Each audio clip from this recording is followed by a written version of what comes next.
Nuestra invitada de hoy en los micrófonos de la SER es Susana Fortes. Es escritora y articulista de prensa. Fue finalista del Premio Primavera, Premio Planeta, galardonada con el Premio de la Crítica de la Comunidad Valenciana y ganadora del Premio Fernando Lara. Nada que perder es su última novela publicada con Planeta. Susana, bienvenida al programa de Rosa Pasapágina. Muchísimas gracias. Gracias a ti. Encantada de estar con vosotros. Un placer.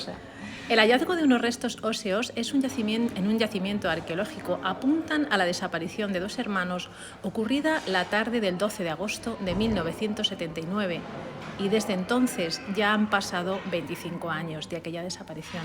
Además de los hermanos, también desaparecieron en la pequeña localidad del Baixo Miño la pequeña Blanca.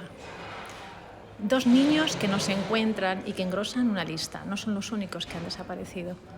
No, esa zona del Miño, de la desembocadura, de la frontera con Portugal, es una zona donde hay muchos niños desaparecidos, hay muchos niños ahogados. Yo recuerdo que mi abuela de pequeños, también un poco para que tuviéramos cuidado con las mareas, para que no nos metiéramos en el mar, para que tuviéramos cuidado con los desconocidos, pues nos iba contando historias, ¿no? Entonces, de estas historias que se van pasando de generación en generación y que también están un poco en el origen de esta historia, ¿no? Una localidad inventada, pero que conoces muy bien, porque aunque no está situada en un sitio determinado. Sí, bueno, está situada geográficamente en la desembocadura del Miño, en la frontera con Portugal, es la raya, es la zona, o sea, pues, y geográficamente el Colegio de los Jesuitas, todo eso está perfectamente localizado. Lo que pasa es que he elegido un lugar de ficción para la aldea, para el pueblo en el que transcurren las cosas, en el que ocurre todo, que se llama Ascobas, ¿no? Ascobas. Pero todo el resto del escenario es geográficamente perfectamente reconocible. El Monte Tecla, las ruinas prerromanas que hay allí y todo, ¿no? El Monte Tecla, que es donde aparecen estos cuerpos. Sí, porque los restos de esos 25 años después de ese verano del 79, pues aparecen en unas excavaciones arqueológicas que está haciendo allí un equipo de la universidad, aparecen unos huesos de unos niños, además aparecen con cosas votivas, ¿no? Como un extraño ritual, ¿no? Con objetos y tal. Entonces, bueno, en ese momento es cuando un periodista de local, un periodista todoterreno y tal, pues hace una llamada de teléfono, llama a Copenhague y ahí la protagonista, que es quien cuenta la historia en primera persona, Blanca Suances, recibe esa llamada y entonces se queda en shock, ¿no? Porque ella durante toda su vida ha tratado de pasar página, de silenciar la voz de esa niña de 8 años que sobrevivió a lo que sucedió, fuera lo que fuese.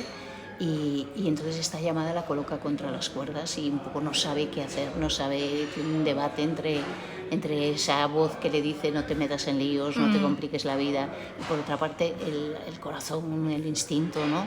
Hasta que, bueno, pues decide volver, ¿no? Decide volver a Galicia. Esa parte, tengo que decir que es preciosa porque son todo emociones, ¿no? Como va recordando poco a poco a golpe de algunas veces cosas físicas que ves, sensoriales, sí. En otro caso. Digamos que la memoria de una niña se vuelve selectiva. No, de una niña y de un adulto se vuelve selectiva, se da cuenta de todo lo que ha ido percibiendo de niña, pero que en ese momento no era que no sabías consciente. Cosas que sabes y no sabes que sabes. Eso es. No, y además que por una parte también hay un proceso de protección, de barrera, es decir, de pasar página, de olvidarme de esto, es decir, un recuerdo traumático, ¿no? Al que digamos que ella ha querido poner tierra por medio, ¿no? Copenhague, lo más lejos posible y tal, pero esta llamada pues le remueve mucho y entonces ella tiene que enfrentarse a esos fantasmas de su memoria. La memoria es o sea, aquí hay dos hilos de investigación. Uno es el periodismo de investigación, el periodista que le llama, o sea, es los métodos de un periodista, porque no es un thriller tradicional o estándar en el sentido de que no hay detective, no hay policía, es un periodista, es una investigación periodística. Sí. Y por otra parte está la memoria, porque es ella que tiene una amnesia, que no recuerda lo que ocurrió, más que trazos, más que imágenes aisladas. Y entonces cómo ese proceso de reconstrucción, que a veces es muy traumático, cómo ella va desvelando cosas sobre lo que ocurrió y sobre otras cosas de las que no sabe, ¿no? Y entonces va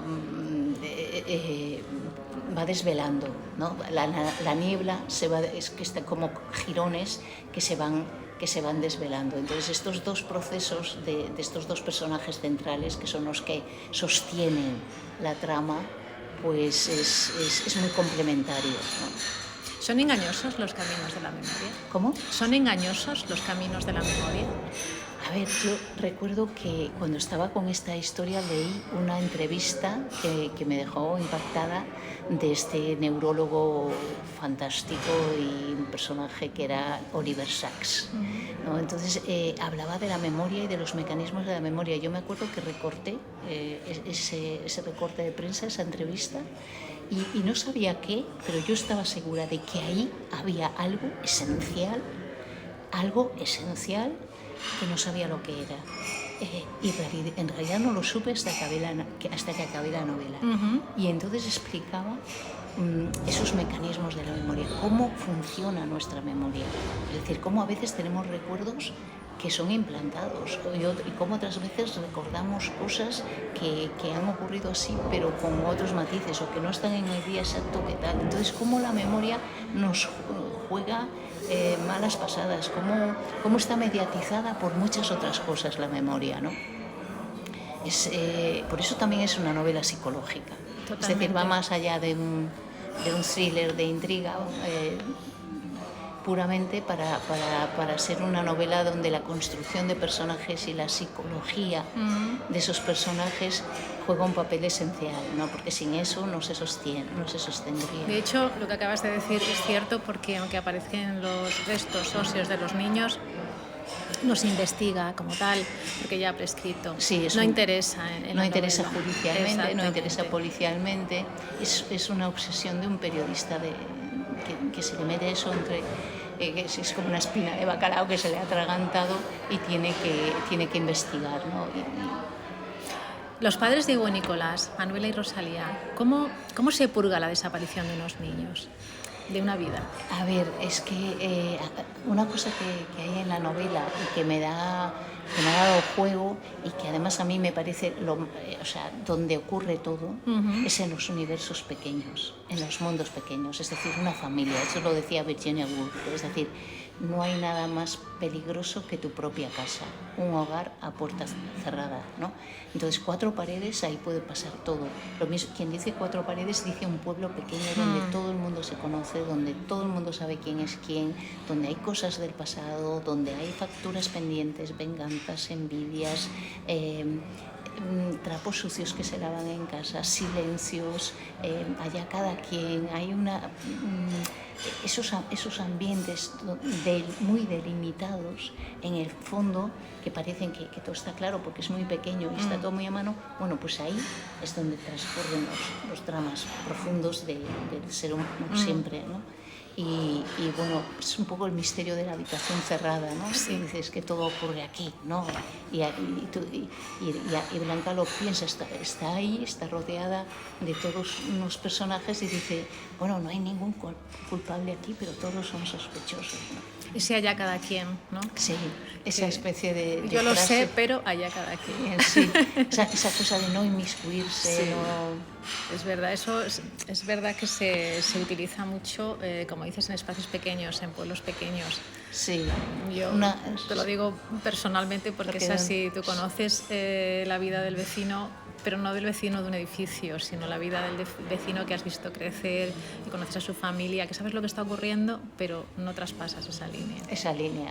Eso sí. Es muy interesante, la verdad. Hablas también de esa infancia inocente, pero también una infancia que tiene... llega a tener criterio, llega a conocer esas sombras, a esos monstruos. Claro, sí, porque bueno, pues es la infancia tiene todo ese brillo de que los niños, incluso en el medio de una tragedia, son felices, o sea, van con sus bicicletas, con sus meriendas de pan de chocolate, con su tanza para pescar, con sus aventuras, a investigar qué pasa ahí, ahí, el miedo, las bromas que se gastan entre ellos, todo eso forma parte del mundo de la infancia de sus años, ¿no? De los años 80, los maizales, el cobertizo, los cómics de Asterix, todas esas cosas están como muy, muy presentes, pero yo tampoco quería presentar una infancia como se presenta a veces en los libros, muy idealizada, ¿no? O muy infantilizada, ¿no? Porque los niños son seres perfectamente inteligentes que conocen la soledad y que conocen los monstruos y que a veces se enfrentan a ellos a su manera, con sus armas, ¿no? Y también un poco con su orgullo, ¿no? Eso que en un momento dice, las derrotas no se cuentan, ¿no? Y cómo los niños se callan también cosas por vergüenza, por orgullo, ¿no? Y luego está también esa falta de visión de futuro. Los niños, un niño enfermo, por ejemplo, enfermo de una enfermedad grave, no tiene, voy a decir, la misma preocupación que un adulto enfermo o un adulto que ve que su hijo está enfermo, porque no tiene visión de futuro. A ver, no exactamente, tiene una visión de presente muy fuerte, es lo que es en ese momento. Pero sí que tiene percepción del peligro, sí que hay miedos, los miedos, o sea, por ejemplo, Blanca tiene miedos, se enfrenta a los miedos, busca trucos porque no quiere parecer una miedica, ¿no? Y sobre todo con los niños, ¿no? Y quiere ser como los demás. Pero el miedo de los niños, hay un libro de Muñoz Molina muy bonito sobre este tema del miedo de los niños, es un factor muy real. Los niños tienen miedo a las manchas de humedad, tienen miedo a los fantasmas, tienen miedo a los desconocidos, tienen miedo a un señor que pasa, entonces ese miedo de los niños, como en las películas de Spielberg, que por una parte les incita mucho la curiosidad, porque el miedo también tiene ese factor de atracción, pero por otra parte está ahí, ¿no? Blanca también es consciente lógicamente del ambiente que se vive en casa. Sí. Y su aparición la ve como una especie de tregua, sin desvelar nada. Sí, bueno, ella, claro, o sea, eso forma parte del proceso de construcción del personaje para entenderla, para entender sus motivaciones, para entender. Tú con los personajes vas dando pinceladas. Cuando empiezas a escribir y tal, no los puedes presentar todos de una, como si fuera una ficha policial. Tienes que dar un rasgo por aquí, una manera de vestir por allá, un aspecto tal. Entonces, en un momento dado, el personaje hace así, como inspira y coge aire, y entonces está vivo, ¿no? Y está vivo para ti, está vivo para el lector. Entonces, eso puede pasar en la página 10 o en la página 20, pero eso tiene que pasar necesariamente en una novela. Y para que pase es necesario que tenga un pasado, ¿no? Y que tenga una infancia y un arraigo. Blanca pertenece a esa primera generación de padres conflictivos, eran pues eso, su padre abogado laboralista, su madre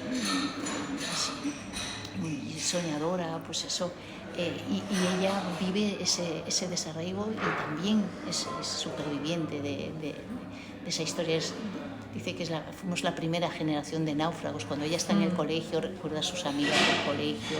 Es muy ochentera, por otra parte, porque pues la Flashdance, las películas de esa época, ahí pues he echado manos de recuerdos propios, ¿no? Yo me acuerdo pues esa imagen de Flashdance con la cosa de soldadora metalúrgica, la camiseta, la música, el perro, la bicicleta, ¿no? Sí, todos son muy iconos de los años 80, ¿no? Has hablado también del colegio, de la infancia que ella vive con estos dos niños, con Hugo y con Nicolás.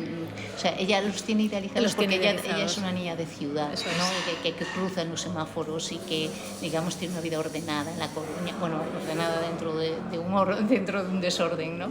Pero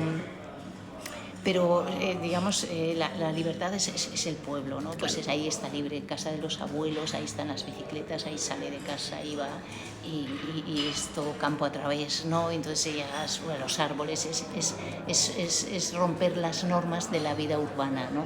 Y para ella es la libertad, por eso ella tiene idealizado ese mundo, ¿no? Y tiene idealizados a sus amigos, claro, que ha perdido de vista, ¿no? De una forma tan... Tiene que aprender también a la pérdida.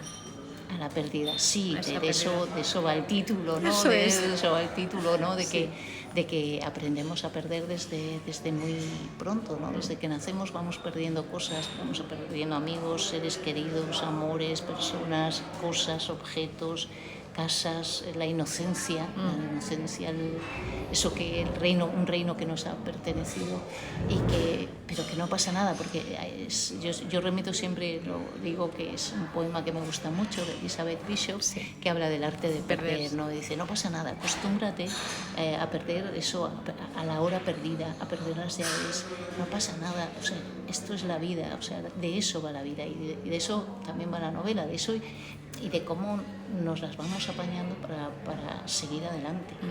Sí, dar un paso siempre hacia adelante. Hablas también de descender a los infiernos. De descender a los infiernos. Hay una...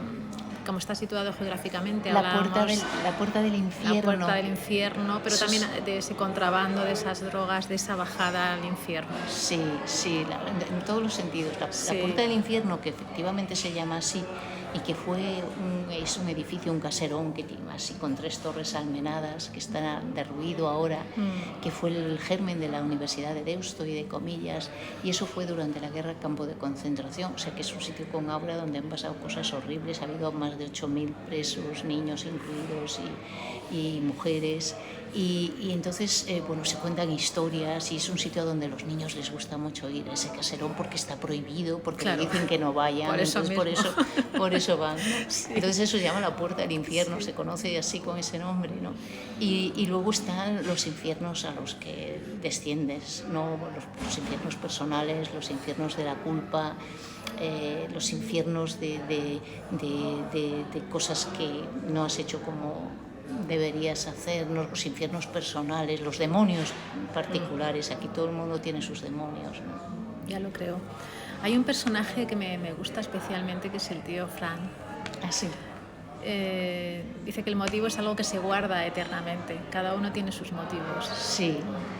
Sí, bueno, pues esto también es una parte importante de la que no podemos contar mucho, pero forma parte en el proceso de reconstrucción de la memoria de Blanca. Ella, su tío Fran es la que, pues que se lo lleva a la aldea, se la lleva, ¿no?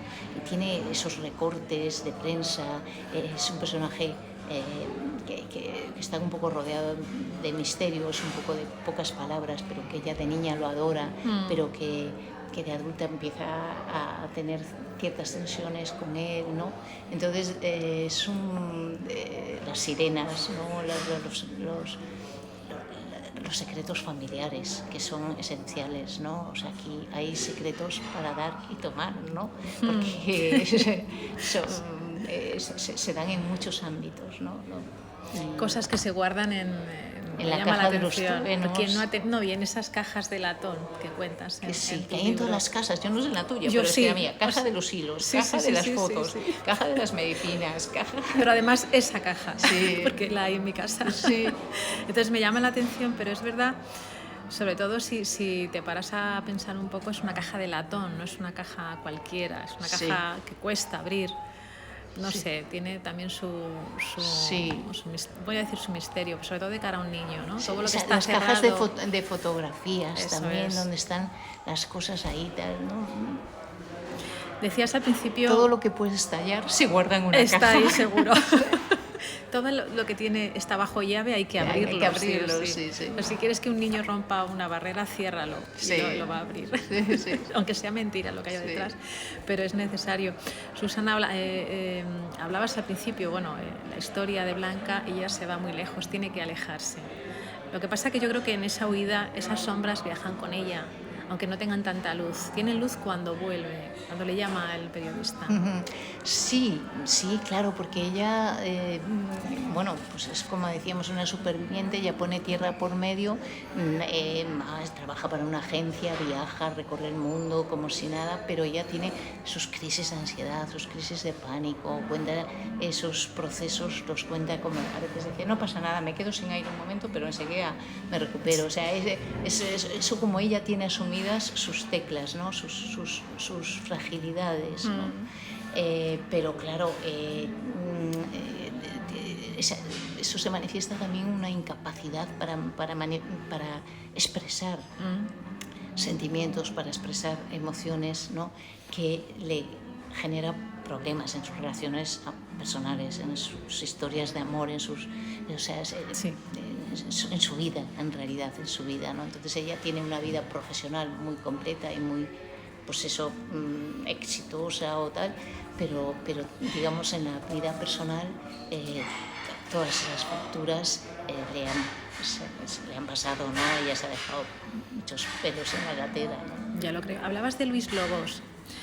La investigación periodística siempre va un paso por delante, yo diría, que la investigación policial, que en este caso no la hay, pero... No, pero sí, a mí me gustaba mucho esto, aparte de porque me fascina el periodismo y porque siempre he vivido rodeada de periodistas y es un mundo que conozco más, porque me gusta mucho pues, cuántos casos importantes se han abierto y tal, a partir y a raíz de una investigación de un periódico, ¿cómo se llama esta película que me gusta tanto? Spotlight, ¿no? De un periódico, o sea, cuando empezó en Massachusetts, la investigación de los casos de pederastia en la iglesia y todo esto, ¿no? Sí, todo lo que en un periódico muy pequeño, local, 4 periodistas con unos medios mínimos, ¿no?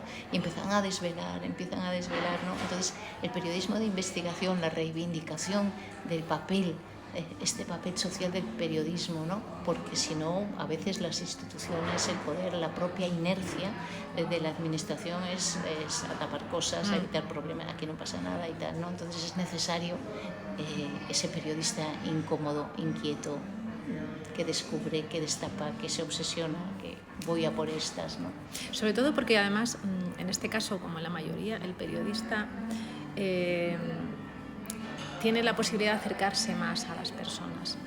Claro. Toca más esa vulnerabilidad, que hay que saber utilizarla, no hay que aprovecharse de ese momento. El Lobo lo dice con esa frase de, bueno, pararse en una esquina a escuchar el viento, porque al final la gente siempre acaba diciendo lo que tiene que decir, exacto, ¿no? Exacto. Entonces, ese oído, tener la antena puesta a lo que se dice aquí, atar cabos, lo que dijo allí, lo que dicen en una taberna, alguien, lo que comentan en la peluquería, y ir construyendo así con esas redes humanas, ¿no? De voces, de voces construyendo todas las piezas del puzzle. Blanca aparece en una cestita de mimbre, no vamos a decir más, pero quiero acabar como Moisés, salvado de las aguas. Sí. Fue lo primero que pensé, claro.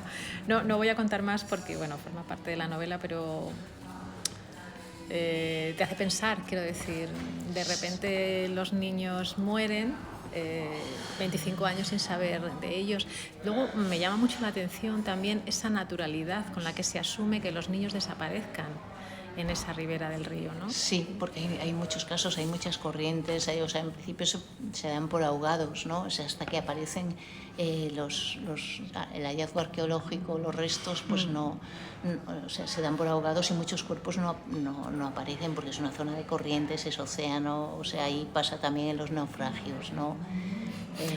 Hablas también, dice que ninguno consiguió llegar a la otra orilla, al otro lado de la frontera, dices, del mundo adulto y complicado.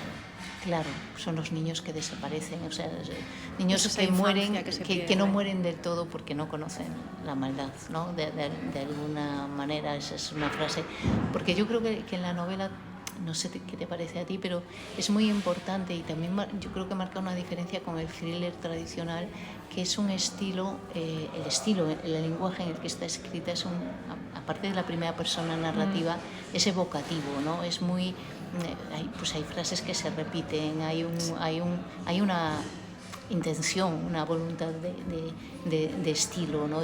Que marca también un ritmo,